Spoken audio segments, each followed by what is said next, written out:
My dear students, I wish you all a very happy new year. और new year में जिन बच्चों का आरआरबी, पीओ और क्लर्क में सिलेक्शन हुआ है, मैं उनको बहुत ज़्यादा बधाई देता हूँ। अब हम बात करते हैं आईबीपीएस का जो कैलेंडर रिलीज़ हुआ है अभी 2025 के लिए। तो आपको बताता हूँ कि आरआरबी, पीओ और क्लर्क और आईबीपीएस पीओ और क्लर्क के एग्ज़ाम कब होंगे। जो टेंटेटिव डेट्स हैं वो आ गई हैं। आइए देखते हैं, नोटिफिकेशन को स्टडी करते हैं। पहले आरआरबी की बात करते हैं, regional rural bank. RRB officer scale 1 तो यानी पीओ। तो पीओ का जो एग्ज़ाम होगा वो 27 जुलाई, 2 अगस्त और 3 अगस्त को होगा। ठीक है, ये प्रीलिम्स की डेट है 27 जुलाई। बहुत ज़्यादा टाइम नहीं है, यानी कि आपके पास सिर्फ 6 महीने का टाइम बचा है आरआरबी एग्ज़ाम के लिए। मेंस एग्ज़ाम आरआरबी पीओ का जो होगा वो 13 सितंबर को प्लान किया गया है। 13 सितंबर, यानी प्रीलिम्स और मेंस के बीच में आपको ऑलमोस्ट 1 महीने 10 दिन का समय मिलेगा। उसके बाद आरआरबी क्लर्क की बात करते हैं। आरआरबी क्लर्क का जो एग्ज़ाम होगा वो 30 अगस्त, 6 सितंबर और 7 सितंबर को प्लान किया गया है। और 9 नवंबर को इसका मेंस जो है वो प्लान किया गया है। यानी अगर मैं क्लर्क की बात करूं तो प्रीलिम्स और मेंस के बीच में आपको ऑलमोस्ट 2 महीने का टाइम इस बार दिया गया है। ठीक है, आरआरबी क्लर्क के लिए। चलिए अब हम बात करते हैं आईबीपीएस पीओ और आईबीपीएस क्लर्क।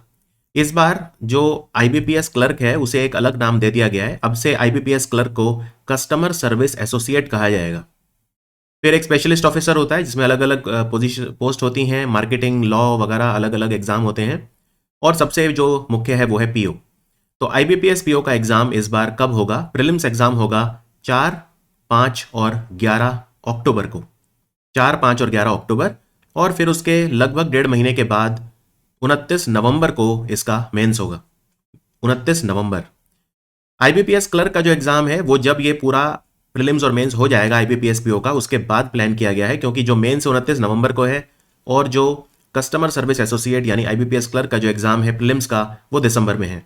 तो आप देख सकते हैं 6, 7, 13 और 14 दिसंबर, ये 4 डेट दी हैं क्लर्क एग्जाम के लिए। और आईबीपीएस क्लर्क का जो मेंस है वो 1 फरवरी 2026, यानी अगेन जो क्लर्क एग्जाम है उसके लिए आपको ऑलमोस्ट 2 महीने का टाइम मिलेगा प्रीलिम्स और मेंस के बीच में।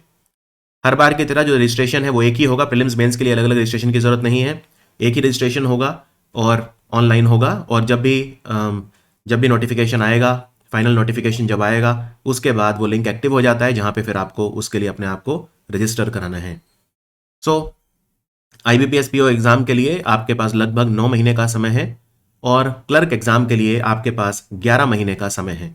लेकिन आपको अभी जो सबसे पहले जो तैयारी शुरू करनी है अभी वो है आरआरबी पीओ की, क्योंकि सबसे नज़दीक वही है। 27 जुलाई बहुत ज़्यादा दूर नहीं है।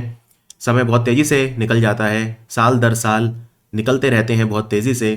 तो आज से ही बिल्कुल आप ये प्रण ले लीजिए कि ये वो साल होगा 2025 का जब आप फाइनली कम से कम एक जॉब, मिनिमम एक जॉब आप अपने आप लेंगे, एक जॉब लेंगे और अपने जीवन को और सरल बनाएंगे अभी के मुकाबले। तो ये था हमारा आईबीपीएस का कैलेंडर 2025। देखते रहिए स्टडी IQ। Thank you.